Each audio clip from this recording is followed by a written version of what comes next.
So we're here talking to Dave Harris at Freight Farms. So I'm really excited to be able to have this conversation because, we've been talking about the great work that, Brad's had in founding Freight Farms, working through that entire space. Now we have the guy to be able to go through and discuss it further.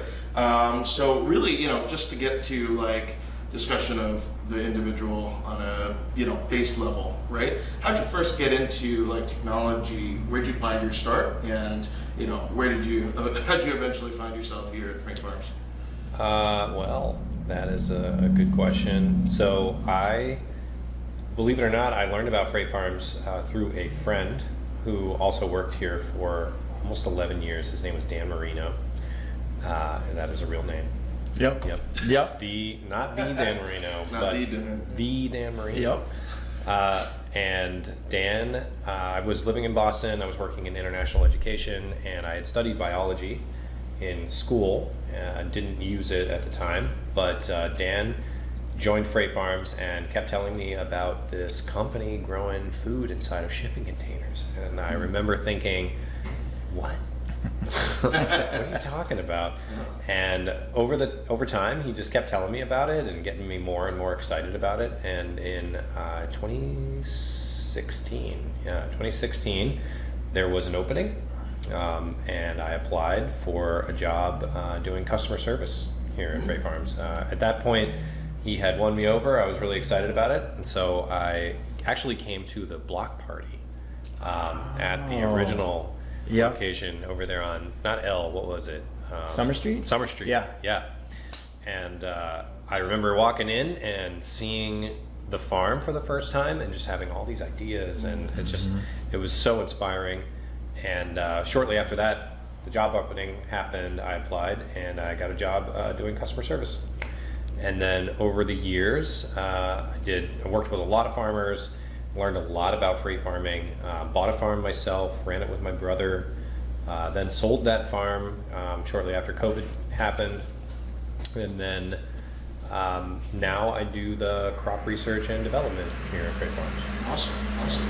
And so, one of the things, what really you were talking about getting drawn into Freight Farms, right?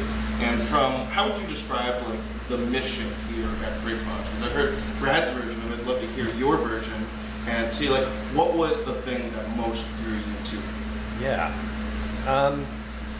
So I'd say those are two kind of different questions, because I don't think it was necessarily the mission that really brought me here. The mission I've always agreed with and found to be really altruistic, which is to basically try and give people the ability to grow food anywhere.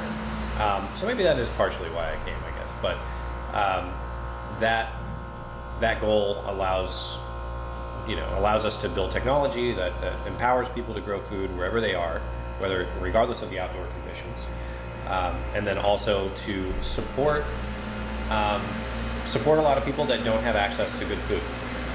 So if you don't have access to good food for whatever reason, maybe you're geographically isolated, or you have, in a lot of cases, you're not geographically isolated. You're right in the middle of it, in New York City. There are a lot of places where you can't really get access to fresh food, and Freight Farms made it their mission to make that food available to people by allowing them to grow it right there where they live.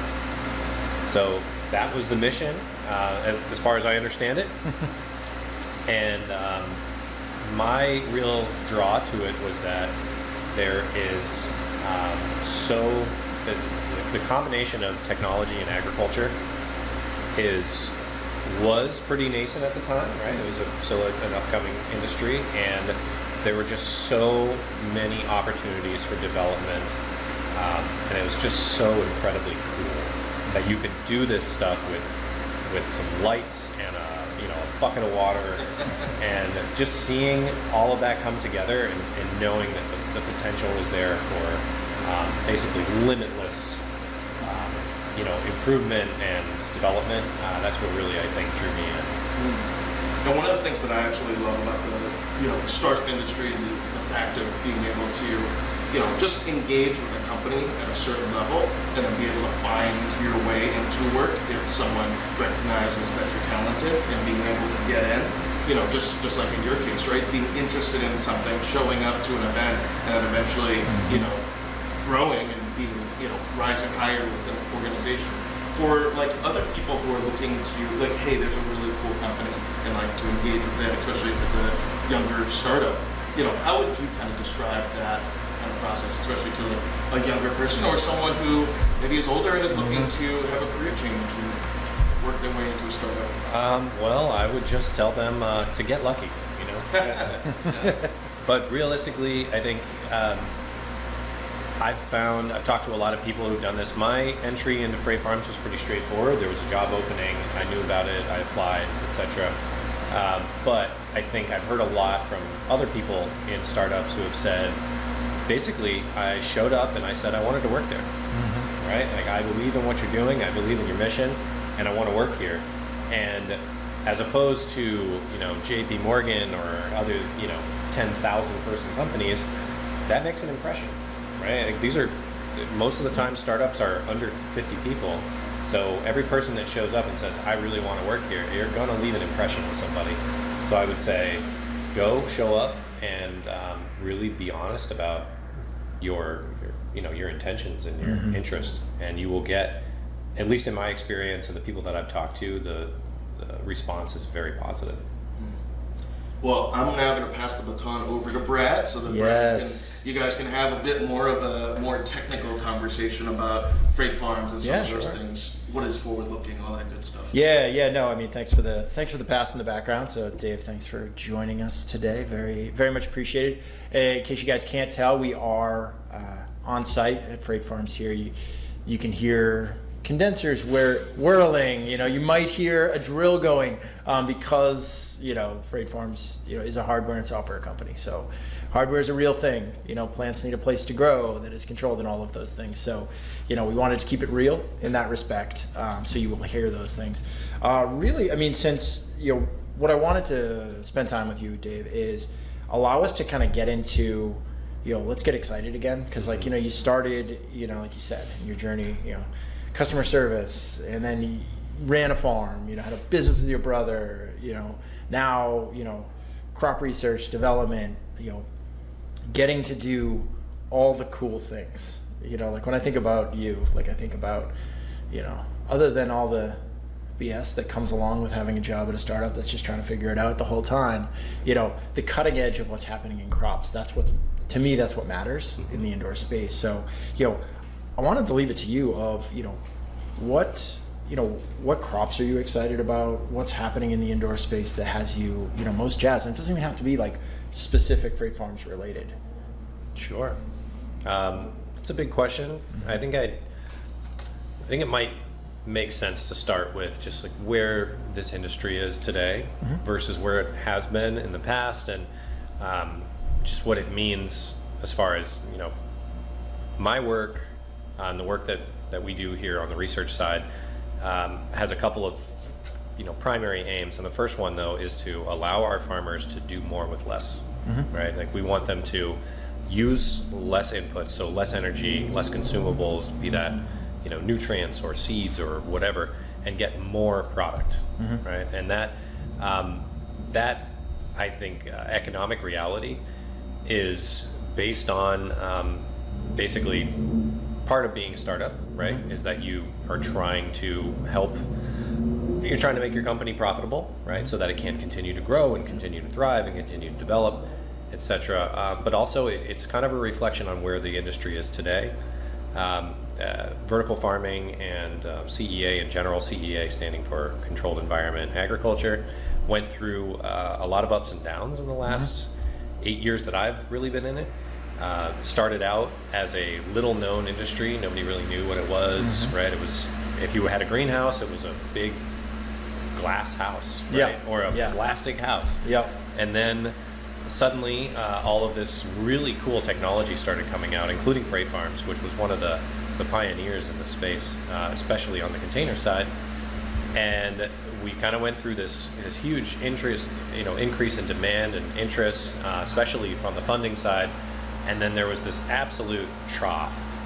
A lot of those companies raised a lot of money. They went through that money real fast, and it kind of left a sour taste in the sort of investment community's mouth about a lot of the technology that was coming out.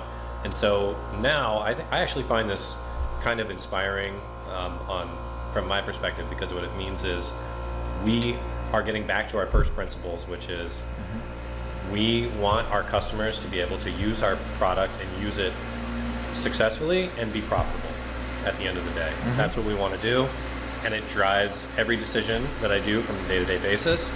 Obviously, there are sustainability goals that are in that, but we want people to be able to operate these, because long-term, the impact that we have on sustainability is going to be the greatest if people are able to operate for the longest amount of time. Right.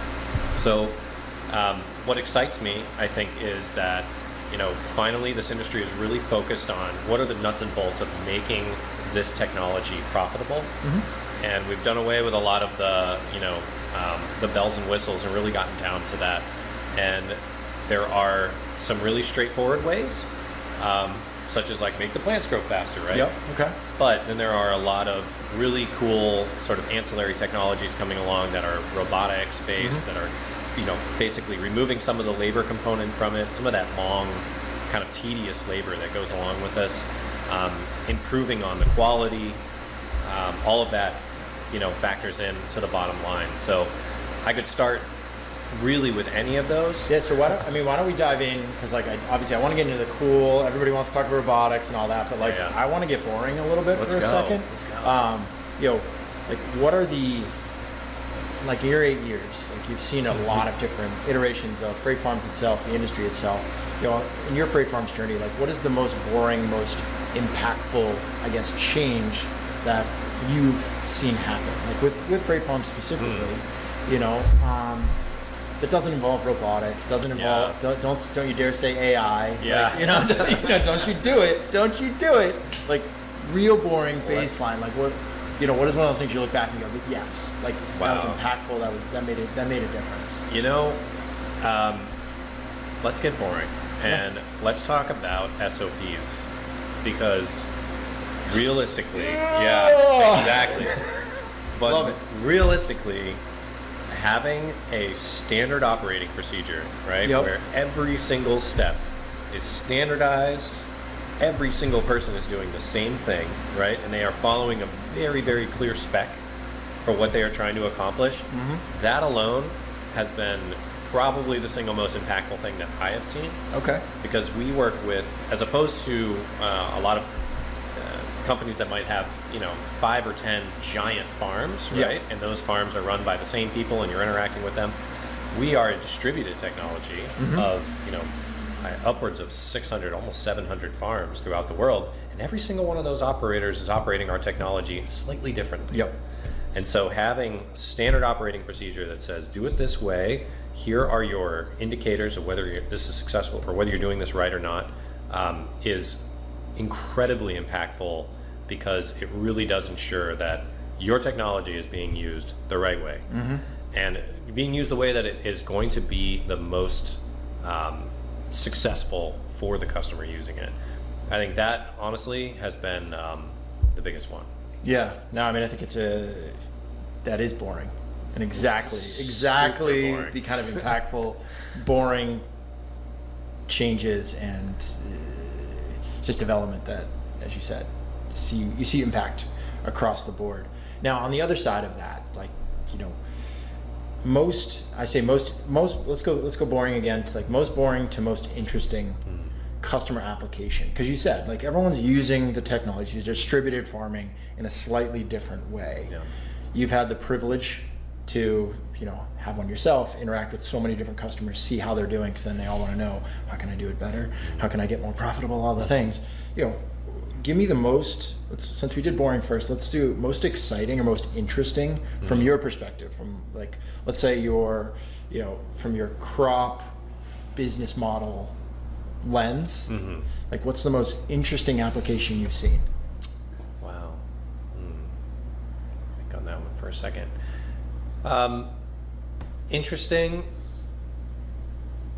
I think that could be defined a couple of ways, but I'll start easy by just saying a lot of places that historically have never had access to food that did not come off of a container ship or was flown in by an actual airplane. So these are islands like the Turks and Caicos, or really far off islands, the Faroe Islands, right, where it's nearly impossible to grow lettuce. I mean, you can grow other things, and sometimes, but even there, even with what you can grow, the space is very limited. Right. Those are some of the coolest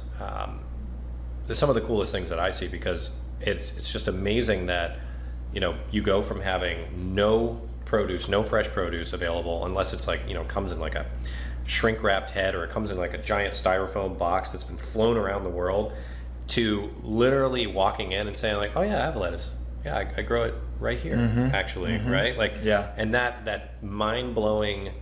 So I talked to a chef that we work with, who works in the Turks and Caicos, and he was saying they are mostly producing the produce for their own consumption there at the resort that he works at. But he was saying that once the word got out to the private chefs that he had this stuff, it became this this positive feedback loop where everybody's talking about it. Like, wait a minute, where'd you get this? Like, how did you even? How is it even possible that you have this? Right? Did you get it flown in? Do you know that guy? Right? And he was like, no, we grow it ourselves. So that was really cool to see, and I think it's just it's an easy one, because it's not the application necessarily that's the cool part about it. It's just that you go from having, it's like 0 to 100 real quick, and people have no access to this food, and then suddenly they have access to it, and to just see the creativity explode around, like, what would we do if we had this? Yeah. And then you finally, you say, oh, we do. So let's go. Yeah, so I want to follow up to that, because there was a period of time, and I forget what year it was or whatnot, but there was a point in time where, like, whenever I thought of Dave Harris, it was essentially, where in the world is Dave Harris? Because there was a period of time where we were moving a lot of farms, we were kind of scaling up the company, but we didn't have all those SOPs. We were a young company, we were trying to figure it out, trying to get the airplane to stay in the air, that whole analogy. And it was on a very regular basis coming to the office and be like, oh, where in the world is Dave Harris right now? So on that, what was your favorite Freight Farms onboarding, launching destination? Because I would look out and be like, oh, he's in the Middle East. Oh, he's in France. Oh, he's here. And I'm like, oh, that's where Dave is this week. Man, I would say it's kind of a tie. Okay. There's not really just one, but I got to do Egypt and Mauritius in the same trip, and that was really awesome. Got to see one of our customers who has a very large kind of traditional farm in the Nile Delta, and then from there, and they're still operating today, doing awesome, by the way, and using their farms for research purposes, which is like very close to my own heart. And then flew to Mauritius. And so for those that aren't familiar, where in the world is Mauritius? That is a great question. Mauritius is off the coast of Madagascar. Okay. And there are very few islands out there. There's Mauritius, and then there's Reunion Island. So I'm going to go a little deeper. For those of us who have only seen the movie Madagascar 1 and 2, where is Madagascar? Madagascar is off the coast of southern Africa, so it's on the east side. So if you are looking at a map, right, and this is South Africa down here. Yep. Madagascar is here, and Mauritius is this tiny little dot right out here. Yep. Okay. So that was probably the coolest single trip. I also got to do Jordan and Saudi Arabia. In this the same trip? Actually, I think those were separate trips. Okay. But equally interesting. There's a school in Jordan that was using a freight farm for educational purposes, and also providing the produce to the dining hall. An amazing, cool place to go. And just seeing how excited everybody was that the farm was coming. Yep. And they had painted a mural on the side of it. It was like, it was kind of magical. Yeah. No, I mean, I've been I had that in my notes. I wanted to ask Dave that question for a while because of that period of time of where in the world is Dave? Yeah. And I'd ask, and they'd be like, everyone would have a different answer. Just be like, well, he was in Egypt, but I think he's in Mauritius. And I'd be like, where's Mauritius? I don't know. But I've also been to Oklahoma. Yeah. And I mean, no offense to Oklahoma, but it's not Mauritius, right? So I would say it wasn't all glamorous. Yeah. No, nothing is. That's why I wanted to ask. And I guess So that's far flung. What is, I guess, let's go to the other side, like the most mundane application that you've had to onboard or had the pleasure of onboarding? Had the pleasure. Mundane. I'd say a lot of our customers have a very similar business model. Okay. And so, it's each one of them is interesting, and they all have their own brands and they all have their own sort of approach. But for the most part, if you are a small business farmer, your approach is going to be fairly similar, which is go out, try to drum up some interest in your farm. Yeah, I mean, they're running a small business. Exactly. So it's just like launching your own business, just happen to use Farm in the Box. And that's not, it's never cookie cutter because every single one of them is different, right? A small business is never the same as the next one. Right. But in a way, there was a playbook for those. So I would say those were pretty straightforward, not mundane necessarily, but, you do a couple of them and you kind of get, this is what you need to know. It's right? kind of like, good news, we have SOPs. Yes. The bad news is So- they're standard, and I'm going to walk you through and use them for what their purpose. Right, and to your point, we didn't always have SOPs. Right. And we haven't had them, even super recently, we have not had them to the standard that they needed to be for people to really be as successful as they possibly could. And that is a fairly recent development, and that has just been, that's why it was such a mind-blowing thing for me to see how much improvement you could really get. So, all just to say, the SOPs have been a more recent development, but a majorly positive one. Back then, it was very, very bespoke. Yep. Like you were saying. Well, I think that's the thing, is you got to go through that period and get people who are bought in to get on board, because it has to get figured out. Right. And so, I think the piece that is the exciting side of what we want to talk about is, okay, so we've got SOPs now that are good enough, and they're built on the backs of, like you said, 2, 3, 4, 6, 800 farmers who have been through and, really put in the work and said, now, you're focused on, crop development, research, changing the game for the next 600, in some ways. So, I'm going to ask 2 questions, but we'll start one at a time. One is going to be around crop development, and then the other side is going to be farm development. So crop lots, 2 parts. How has the appetite changed from the grower community of hey, what about this? What about this? Because for the longest time, I remember back in the day, I was just trying to prove to people that you could grow anything, right? In a box. Yep. That is obviously no longer the case. So what do people want you to do? What are the exciting ones where you marry up with, I'm hearing you're asking me about this, and that's actually a track that makes sense. I know there's a model there. Let's do it. Good question. So, I think you'd be surprised at how many people there still are out there that don't know that you can just grow anything with hydroponically, right? Or darn near everything. Okay. And I think that there's a subset of people that are just super interested in seeing, all right, what do you got growing in here, right? And you show them the wasabi arugula, and you show them the radishes and the turnips, and they're like, can't believe this. Yep. This is the coolest thing I've ever seen. So I think that still exists, and I think it gets me up in the morning, right? Knowing that people are just super excited to see that this is possible. It feels futuristic. It feels like you're walking on the moon, right? So that still exists. From the, the crop specific business model standpoint, right? What makes sense? What are people more interested in these days? There has been, I think, a shift towards, especially from our small business farmers, they want to grow multiple things at once, right? And I think they've always wanted this to a degree, but monocropping, which you have on an industrial scale, is not always the approach that small business farmers want to take. Yep. They want to grow 10 different things in the same container. So they're wondering, what if I grew basil and arugula, right? How do I make that Pairing work, those, right? So I think sometimes that's a kind of an interesting kind of conundrum that we often run into is okay, how do these crops grow well in one environment? So just give me a quick example. You're trying to grow basil and you're trying to grow arugula. What's the difference? You turn on the lights, you give them water, you feed them food, and grow, right? Seems like it, right? Yeah. So basil is a warm weather crop. It prefers warmer temperatures in order to grow optimally. So you really do have to grow it at a warmer temperature if you really want to get the most out of it. Yeah. And then arugula typically is grown at a cooler temperature. So that's probably your biggest bifurcation in terms of crop types in general, is just warm weather versus cool weather.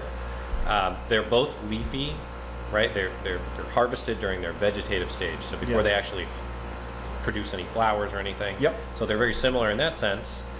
So they're going to have similar nutritional needs. However, basil also needs more magnesium than your typical crop. Yep. So that's one thing where if you're going to grow just basil, you have to make sure that it's getting the right complement of magnesium, not necessarily the same amount that something like lettuce would require. Got it. So I want to take a little bit of a left turn here, just because you sparked some interest in my brain. Sure. But in my current company, we spend all our time in food as medicine, and a big discussion is, can we engineer? Can we make food better from a health perspective? And so, just kind of curious. Obviously, you've been doing R&D on crops. You've seen, hundreds, thousands, probably millions of iterations of different lettuces, arugulas, all these other things. And from a general sort of controlled environment ag perspective, is the idea of creating a high iron lettuce for an iron deficient diet or something like that, is that a reality? Is that something? Are we space age? Are we talking 10 years down the road? Or are we doing? Or are you not telling me that you've got that going behind this wall? There are definitely applications for that. Recently, I just saw an article. It's funny you say that, about low potassium lettuce being sold in Japan. Interesting. So this is a lettuce grown under a very specific nutrient regimen to produce a low potassium product for people that are unable to eat that much potassium, but still like lettuce. Yep. Right, and they still want to get their nutrition. And so that is, and they actually do sell it at a premium, interestingly. Interesting. So it's got its own packaging. It's pretty interesting. So there's definitely that type of application. On the food as medicine side of things, there's one of my favorite things to cite is UC Davis has a farm, and they grew watercress. This is Just for those who aren't familiar with UC Davis, where do they sit in the, ecosystem of agriculture, plants, all of that? UC Davis is definitely one of the top ag schools in the country. I'm not sure in the world potentially, but definitely in the United States, they have one of the top ranked ag programs. So it's a really good school for anything ag related. And they, one of their, I believe she was a PhD student at the time, did a side-by-side trial, and this is a public-facing scientific paper that you can go and actually read yourself. And literally, all they did differently was that they grew one side of their freight farm with higher blue light, and the other side with a lower blue light ratio, basically. Yep, right? sure. And what they found was that the plants, the watercress that was grown under the higher blue light intensity, was produced more of what's called glucosinolates, which are they're a precursor, I believe, for an anti-cancer compound that once I believe it's actually processed in your body, if I understand it correctly. So they found that the precursor for this anti-cancer compound was higher in the ones grown under the blue light than under the red and blue, and that they were, under these conditions in this controlled environment, able to produce a product that has more anti-cancer potential than under potentially grown in an outdoor environment. Yeah. I mean, I actually didn't know about that study, so I wasn't trying to get him to the point of saying freight farms can solve cancer. That's not, no one's saying that. I'm just, I didn't know that's where we were going to go. We but that's are really not fascinating. saying that. No, but I think that's, Yeah. Well, I think to the point of is food is medicine, food is health. We all know you eat better, you feel better, you are more healthy. That's common knowledge. But I think the idea that there's the technology available to do the research to get to a point where people can be growing specific crops for these attributes. Whether it's lower potassium, whether it's curing cancer, what have you. It's really really freaking cool. And so. While I want to keep going on that, I do want to talk to you about the, any realm of hardware, software, that has you excited, sort of like you're like, okay, I'm really into that, that you're thinking about for the future, and that, in any realm, like whether it's crop impact, customer impact, just general impact on controlled environment ag. I'll leave it broad so I can let you pick and choose. Oh man. Well, I would say what has me most excited is this sensor technology just keeps getting more ubiquitous, cheaper, and more accurate over time, right? So you can take this custom array of sensors. So you can take, humidity, temperature, CO2, etc. These are all things that we've been able to measure in the past, but realistically in the past they were so expensive and they were so large and bulky, it was hard to get enough of them to really get a full picture of what's happening in a grow environment, right? Yep. And now, this is definitely not a product placement, but there's a company called Ruvi, which is out of Finland, and they produce these tiny little sensors that are like this big, and they're like $50, and they will measure humidity, temperature, barometric pressure, and movement.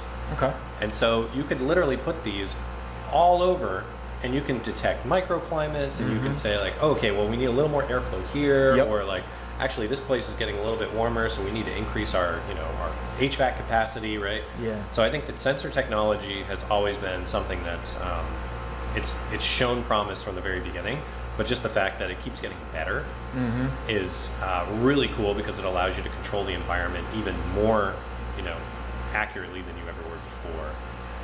So I'd say that one got me excited. Same thing with LED technology. They're becoming more efficient. They're putting off more light. You can power them with less energy, which means that a lot of the sustainable energy solutions that were always kind of off the table, right, for us. Yep. Solar power, we want to power these things with solar, but it takes so many solar panels to do it. Right. But as the energy, usage of these LEDs keeps going down, that's making it more and more a reality. And at the same time, solar panels are getting better. Yeah. Yep. So I'd say that's exciting. Challenge to anybody listening to this: if you are in the space and you want to solve a problem, Bring it on.